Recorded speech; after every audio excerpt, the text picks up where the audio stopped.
right, I'm going to go ahead and get started. Good afternoon and welcome to today's session of Imagine America Radio, our continuing Career College Exposition webinar series. My name is Lee Doubleday and I'm with the Imagine America Foundation. We're excited to talk about today's career topic, automotive technology, sponsored by Universal Technical Institutes. UTI is this country's leading provider of high-quality, career-focused education at 12 locations nationwide. UTI is also a 20-year sponsor of the Imagine America Foundation Scholarship and Award Programs, having provided admissions-based financial aid to more than 15,000 enrolling Imagine America students. Without taking valuable time from our presenter, let me refer any and all inquiries about the Imagine America Foundation to our website, which is www.imagine-america.org. Automotive technology careers are some of the most popular career programs in career colleges. And since our beginning in 1999, Imagine America remains the leading sponsor of scholarship aid to enrolling high school students. However, our country faces a serious shortage in certified automotive technicians. We hear from employers in virtually all sections of the country desperately looking for more qualified employees, so we need to do more. Our partner in today's presentation is Universal Technical Institute, and joining us today to discuss in detail the looming automotive technician shortage and how UTI is helping meet this need is Dr. Stephen Coyle. Dr. Coyle was a nationally recognized expert in this area with an extensive K-12 background. But before turning the program over to Dr. Coyle, let us outline today's agenda. Today's session of Imagine America Radio will be 30 minutes maximum with questions and answers at the end. All participants can submit questions while the presentation is in session via the Q&A feature in this Zoom meeting. At the end of the presentation, or approximately 2:25 p.m., we will then present any questions offered by the participants, and we will address as many questions as possible and provide written responses in follow-up emails. We will have a hard close at 2:30. So without taking any more time out of today's presentation, let me turn today's session over to Dr. Stephen Coyle. Dr. Coyle, the floor is yours. Well, good afternoon, everyone, and welcome. I appreciate you taking out time for this webinar today. I'll get right into it. The agenda is threefold. We have challenges facing the workforce, followed by opportunities in the transportation industry, and finally, Universal Technical Institute's career pathways. I always like to start with the changing workforce because it's changed dramatically from the 20th to the 21st century. As you can see, in the 20th century, we were very much an agricultural manufacturing economy. That has changed quite a bit in the 21st century, in which we are now 80% service-oriented. You shouldn't be surprised by that. All of you, if you own a house, you own a car, you own a washing machine, I don't care what it is, if you're trying to get somebody to work on this, it's hard to find someone, let alone someone who is qualified. So you can also see this like when you go to a restaurant and you walk in and you look around and they say, well, it'll be a 40-minute wait. You see 8 tables open, you go, why? And it's simply because there's not enough servers. We need more service in this country. You also might see 2% agriculture compared to 41% in the 20th century. You might say, wow, are we running out of food, starving to death? Quite the contrary. We feed more people with the 2% than we do with the 41%. The key there is technology, and that ties back into service because with technology, we need technicians that can work on this equipment. In a survey done in 2016, there were 150,000 students that were asked, how many of you would like a skilled trades career? As you can see, 3% said, yes, sign me up, this is what I want to do. That same group of students was then asked, how many of you would like a STEM career? Over 45% said yes, they would like a career like that. There lies the disconnect. As you can see, students do not make the connection between STEM and skilled trades. Unfortunately, we have educators who don't make that connection either. They tend to think of STEM as white collar more than blue collar. I like to think it's all collar because STEM permeates our economy, and the number of STEM careers has risen phenomenally, which I'll illustrate here. As you can see, STEM jobs are projected to grow by 13% over non-STEM jobs, which are at 9%. But the more startling difference is when you start looking at median hourly earnings. You can see in a STEM career, it's almost $39 an hour, as opposed to non-STEM careers, which is just over $19 an hour. So the earning potential is quite a bit different with a STEM career. We can take this further when we look at the median annual wages. You can see in a non-STEM occupation, just over $38,000 a year. In a STEM occupation, almost $87,000. Huge difference in earnings opportunities through STEM programs. A little over 20% of the jobs in this country right now require a bachelor's degree for entry. You take that and combine it with the next statistic is that almost half of college grads go into occupations that don't even require a college degree. They didn't need the degree. You see this happen all the time, or you see people with a degree and they're not even using it, period. They're not even working. This is sad because of the fact that these students spent a lot of time, a lot of effort, and a lot of money to get this degree that they didn't need in the first place. That's why we as educators have to do a better job with coaching students on career pathways and career readiness so that students are better prepared for whatever career they want to go into. I talk to educators all the time about the old smart versus the new smart. So you might ask, what is the old smart? Well, very simple. You get into the best college you possibly can. And then once you get there, figure out what it is you're going to do. Now, you might laugh at that, but most of you on this call, including myself, probably changed majors at least once or maybe twice. So that's pretty common to have happen. So then once we do figure out what it is that we want to do, then we walk out the front door of that institution with degree in hand and say, here I am, world, hire me. And we know today that just isn't working. You might even look at this example and say, oh, this is so ridiculous. Nobody would do that anymore.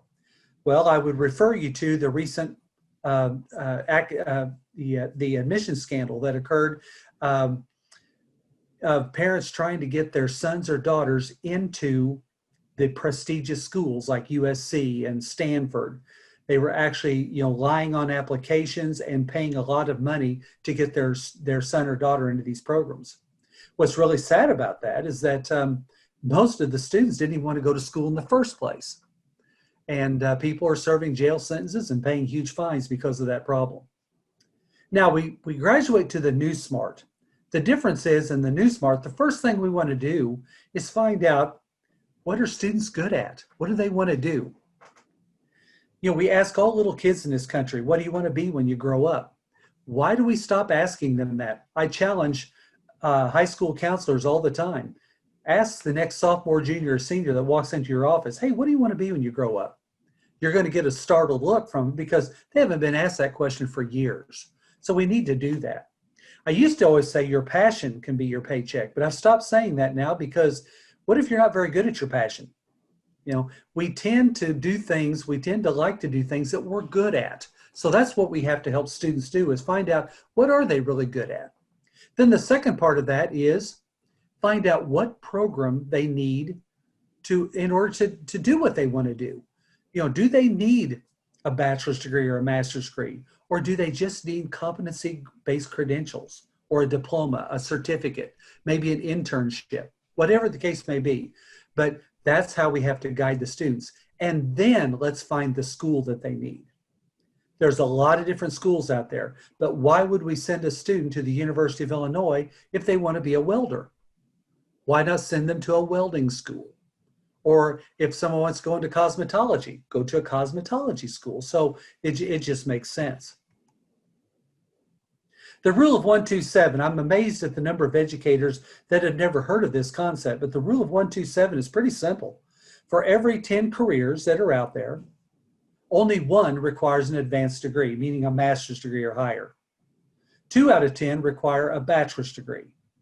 7 out of the 10 careers that are in demand today only require competency-based credentials or maybe an associate's degree. That's it. What's startling is that we're pushing students into college at a 70% clip. So you see what we're doing is exactly the opposite of what the economy is telling us we should be doing. And this is why there's a huge skilled trade shortage right now. And unfortunately, we're not closing that gap. It's getting wider and wider. Skilled trades require the STEM capabilities, that interest students. We must educate parents and students. What I do is I educate educators, that we must start educating parents and students to help them understand that skilled trades and STEM go hand in hand. You all live in a home of some type. I'll bet you hope that those carpenters had some STEM skills. You might think, why would they need STEM skills? Well, for that house to be square, for it to be built properly, for it to be designed in the first place, that's going to take STEM skills. So it's important that we understand that connection. The other thing we have to get away from is that myth of university for all, thinking that all kids want to go to college or university. They do not. They do not. We need to listen to these students when they're trying to tell us, rather than trying to push them into something. A startling statistic is that 65% of all college students end up dropping out. You might say, oh, that's because of money. No, it's because they chose wrong. They made the wrong decision at the beginning. So that's why we have to help them with this. The other thing I always suggest to educators is don't use the word college. Use post-secondary education. That takes in college and university, but it also takes in the trade schools. It takes in the technical schools. It takes in a lot of different types of education. Anything after high school would be post-secondary education. That way, all of your students feel important. They feel like what they've chosen to do is just as important as somebody else. Just because a student wants to be a welder instead of a doctor, we need them both just equally as much. And then finally, we have to remember, what are employers looking for? They're looking for competency-based credentials. What do you bring to the table? The second part of the agenda today is opportunities in the transportation industry. I don't care if you're talking about a car, a truck, a motorcycle, a boat, an ATV. I don't care. Whatever you're talking about, they are rolling computers or floating computers, if you will. All right. The technology on these vehicles is amazing. But this technology is important too, because it's life-saving. Think about the backup camera, for instance. I don't realize how much I take for granted the backup camera till I get my 97 Ford F-150 that doesn't have that technology. And wow, I can't believe the difference. I have to actually turn around and look. You think about the number of lives that have been changed, that have been saved by the backup camera. You've all heard the horror stories of someone backing over a child, sometimes their own child. How horrible is that? But with the backup camera, we can see clearly what's behind us. The blind spot indicator, we've all been guilty of that. We get honked at and like, wow, where'd that person come from? I didn't see him. With the blind spot indicator, we know what's around us. We have sensors all around our car. We have, the voice activated navigation, so we can keep our hands on the wheel, but we can talk and give out commands. So I can go on and on. One of the things, though, that's kind of startling, I read an article not too long ago about farmers that are starting to look for older equipment. They don't want the new equipment, and say, well, why would that be? It's because they can't work on it. They don't know how to work on it, and they can't find the technicians to work on it. And a farmer, with machinery down, that's money. They cannot afford to be down. So that's why we have to get the technicians that can work on this equipment, because they can get better yields. They can do their job so much easier with the new technology. There are over 1.3 billion vehicles on the road today in the world, 273 million of those right here in the United States. That's why by 2028, there will be over 1.1 million technician job openings. It's amazing how much in demand technicians are going to be. And then finally, the third part of the agenda, Universal Technical Institute's career pathways. Who is UTI? Well, Lee told you earlier, we're the leading provider of technicians in the transportation industry. We have 12 campuses across the country, including the campus in Lisle, which is just outside of Chicago. We place over 4 out of 5 of our graduates into their chosen field. Notice I said chosen field. McDonald's doesn't count. We want to make sure that we help get our students placed in their career choice. And we have over 220,000 graduates out there, and that number continues to grow. Our training programs, we have 8 different programs: auto, diesel, collision, motorcycle, marine, NASCAR, CNC, and welding. When we interview a student, and by the way, you can't just come to UTI, you have to be invited. You have to have an interview with set up with a rep, and that's interviews with the student and their family, so everybody understands what's happening. We talk about to the students about what do they want to do, what are they good at, but we also make them aware of other career opportunities too. For instance, you may want to go into automotive, but maybe you don't want to turn wrenches. Well, then you might want to be a service writer, or maybe you could go to work for an insurance company as a claim adjuster. When you hit a deer, you see all the dents on the outside, but what you don't see is all the sensors and all the damage on the inside. And a technician would know those things. So there's a lot of occupations within occupations for students to explore. Industry-aligned technology. A lot of schools are adapting the hybrid learning right now. We've been doing it all along. Yes, we've had to adapt it a little bit because of the pandemic, which I'll talk about in just a second. But we do online classroom, and then we do hands-on training. Why? Because industry dictates that. Technicians in dealerships, dealerships can no longer afford to send them out. That's downtime. They're losing time and money. So they do a lot of their training online. So what we do is we do that training online so that they're prepared. When they get to the dealership, they know what to expect. They know how to handle it. And then, of course, they get their hands-on training in the labs on all the latest equipment. Our education model is pretty simple. We teach one subject at a time, 3 weeks long. We concentrate on that. We're teaching a competency, and then we could build on that with our technician as we prepare them for graduation. As I mentioned before, we've had to make some adjustments because of the pandemic. We are very much CDC compliant. Our labs are, when a student comes to the campus, they go through assigned doors, they leave through assigned doors, their temperature is checked, they require, face coverings are required. We have reduced lab sizes right now to maintain social distancing and the 6-foot separation.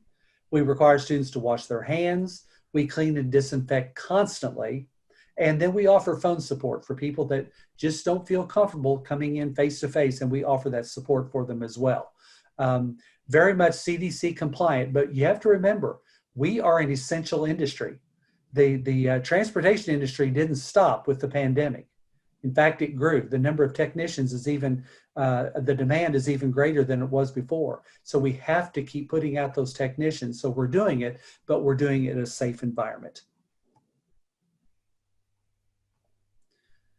We offer virtual presentations as well as in-person presentations. Many schools, like for instance in the Chicago Public Schools, they're all virtual right now. But if you go in other parts of the country, they're doing things where they are where they're able to meet face-to-face. We're prepared for either one.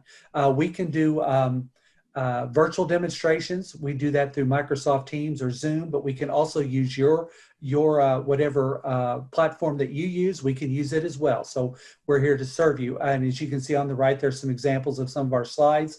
What is the life you imagine? The road to success. We talk about, financial security. Some of the things that I've talked about today to you, we talk to students about. And all these are free.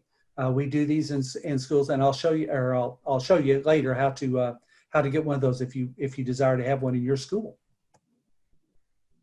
We have a national presence, and that's important for 2 reasons. First of all, you walk into a dealership, you'd be hard pressed to find a dealership that's never heard of UTI. We have technicians working everywhere. But the other important part of that national presence is, let's say a student wants to go to school at the Lisle campus, but then they would like to work in another part of the country. Well, because of our national presence, we can assist them in getting placement in another part of the country. and vice versa. If they went to our DFW campus, but then they wanted to come work in the Chicago area, then we could make that happen for them. So that national presence is very important.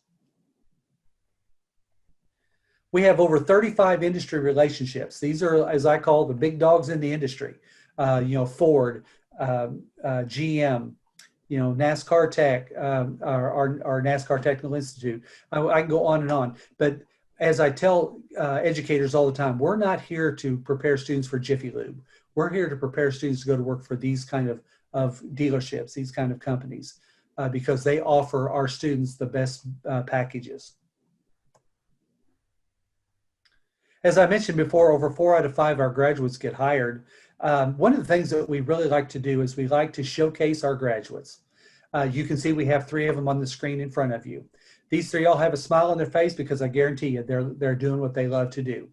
But I can also tell you something else they have in common, the fact that they have a great work ethic. UTI is not easy. We get our students prepared. We want them to be successful when they go into that dealership. That's important for our school reputation, but it's also important for the dealership. We wanted to be able to hit the ground running and ready to go. And by having our students talk to our past graduates, it helps to give them a perspective of what's ahead of them, but also the rewards that are ahead of them too. We offer grants and scholarships and loans. We have over $15 million in scholarships that we offer students to help make our education more affordable. We are Title IV funded, so therefore students fill out a FAFSA to determine if they qualify for financial aid. As I said, we have the scholarships that we offer, over $15 million. We also offer housing grants and institutional grants and third-party programs to help students. We try our best to make this education as affordable as we can for students. I skipped number 5 on purpose because it's one I'm most proud of, and educators really get excited when I talk about this. We have over 4,500 TRIP employers. That's tuition reimbursement incentive programs. We have some right in Illinois and in the Chicago area. These employers offer packages to our graduates anywhere from $10,000 up to $30,000. Packages. No, they don't just hand our graduates a check and say, here you go, good job. They pay them in increments so that when they go to work for that dealership, then they may do a sign-on bonus, or they give them an extra check on top of their paycheck of an extra $200, $300, maybe $400, depending upon the program. And they can take that money and use it to pay off student loans, to relocate, to use for tools, however they want to use it. It's a great program, though. It allows students to become debt-free. But it's not just given away. Students have to earn it. They have to have good attendance, good professionalism, good grades, because that's what the industry is looking for. But this is a very exciting program. I'm a retired educator. I know exactly what you guys do on a daily basis. I always say, I've been there, done that, and bought the t-shirt. But we're thankful for you and what you do.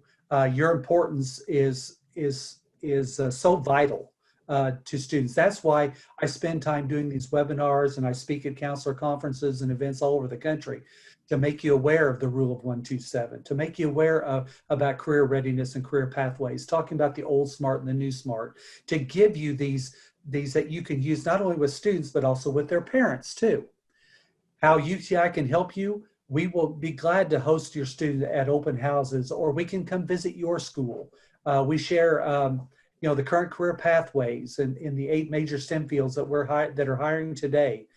We explain about our scholarship opportunities. And as I mentioned earlier, all of this is free of charge. We love to partner with counselors because we know of the job you have, especially this year. It's a tough job. That's why we offer the virtual presentations. We want to help you. If you have a lull in your curriculum and you need some filler, we'd be glad to come in and help you with that. All you have to do is reach out to us. You can find us on social media. We're on Facebook, Twitter, Snapchat, Instagram, YouTube, uti.edu, and of course our television commercials too. Before I get to the contact information, I wanted to mention a couple things that are going on at the Lisle campus right now. First of all, I want to let you know that we are doing live tours, but they're by appointment only. So please contact the campus, and I'll tell you how to do that here in just a minute as well too. But I'll give you a phone number. It's 630-529-2662. Since this is recorded, you can get a copy of this. And you can also email at tours-lisle@uti.edu. Also want to let you know that we are starting a welding program. We're really excited about that. It will begin on February 22nd of 2021. Spots are limited. So if you have students that are interested in welding, please get in touch with us as soon as possible. And then finally, I will just share with you my contact information. This is my email address. This is my phone number. Please reach out to me if you have questions, comments of any kind. I'd love to visit with you and tell you more about UTI or more about the industry itself or about career pathways, whatever your questions are. Thank you so much for spending time with me this afternoon. I hope you have a good rest of your day. Awesome. All right. Well, thank you so much, Dr. Coyle. We are now going to begin the question and answer portion of our presentation. And we do have a question that came in. Cheryl wants to know if the slides will be available afterwards. And the answer to that is yes. We will be sending out a recording of this presentation. So because you registered for this webinar, you will receive a recording of this presentation, likely tomorrow, from me. We may be also able to include some of the links that Dr. Coyle had mentioned. I know that they have some events coming up at the Lisle campus. Maybe we could include some of the links in there as well. Looks like we have another question. This one comes from the Chicago area. Wanted to know if we wanted to talk to a Universal Technical Institute local rep, should we go to the UTI website or contact you directly? Well, that's an easy answer. Either way is fine. We have our campus. In fact, Tom Nelmark, he's the Regional Admissions Director at the Lisle campus. He's on the call with us today. Thank you, Tom, for being here. And so you can reach out to the campus, straight to the campus. You can also go to our website, uti.edu, and place an inquiry, tell them what you're looking for, and they will help you. Or you can contact me and I can get that information straight to Tom or straight to the rep. Usually I just go to Tom and he gets it to the rep, and we can service you there. Okay, one more question. This counselor wants to know, can you reiterate, and maybe you mentioned it, I know you mentioned the welding program, the new welding program, but what are the other programs that are offered at the Lisle campus? We offer auto, diesel. At the Lisle campus itself, we offer auto and diesel, and then of course we'll have our welding program. We also do manufacturer-specific training. There we have programs with Ford, with Toyota, with Daimler, and Peterbilt, and so we have several programs there that we can offer students. Okay, and then we have one last question, and we get this question a lot. No, actually, you know what? I have another question. It says, do your students complete the FAFSA, and do you work with Skills USA? Yes and yes, we do. We have, and we will actually help you with that FAFSA. We actually can set up an appointment for you to do it. We are Title IV funded, so yes, you have to fill out a FAFSA. And yes, we are very heavily involved. We are a 4-star partner with Skills USA, so we do a lot of work with them, as well as FFA. Okay, and then the last question, we get this one a lot. Dr. Coyle wants to know about cost comparisons with community college programs or junior colleges. So can you speak a little bit to the different length of programs offered by both yourself and also a junior college? Oh, absolutely. I get this question all the time. If you look at just on the surface, you say, wow, I can go to community college a lot cheaper than I go to UTI. On the surface, you would say yes on that. But you have to dig deeper than that. You have to remember that if you go to community college, you're going to be there 2 to 3 years. You go to the college or university, you're going to be there 4 to 6 years. At UTI, you're going to be there approximately a year, depending upon the program that you choose, but approximately 1 year. So that while you are still in school at the community college or the college or university, you've already graduated from UTI and you're out working in the field. So instead of spending money, you're making money. But the other thing that I bring up too is that what I mentioned before about the TRIP program that we have. Our graduates, if you work hard in school, you can actually go to work for a dealership and you can get much of your schooling paid for, through their tuition reimbursement program. So that is a great equalizer. And then the other thing too you have to remember is the type of programs we offer. We do manufacturer specific training. you're going to get more of a general education at the community college, and that's fine. We get more into the manufacturer specific training. All right, awesome. Thank you, Dr. Coyle. Before closing, I just want to mention a couple of things. Number one, we have recorded this session. We'll be sending it to you. And number two, there is a quick survey, if you don't mind, after this presentation's over, when you X out of this presentation, there is a quick survey. If you wouldn't mind just filling this out for us, that helps us come up with maybe, possible next topics, maybe things we missed, etc. So if you don't mind just filling that out for us, that would be really helpful. And before closing, I just want to thank our participants for taking time out of their busy schedules to join us today. I also want to thank Dr. Coyle for sharing with us today's presentation and encourage each and every one of you to contact him directly with any future questions. So on behalf of the Imagine America Foundation, Dr. Coyle and myself, thank you and goodbye.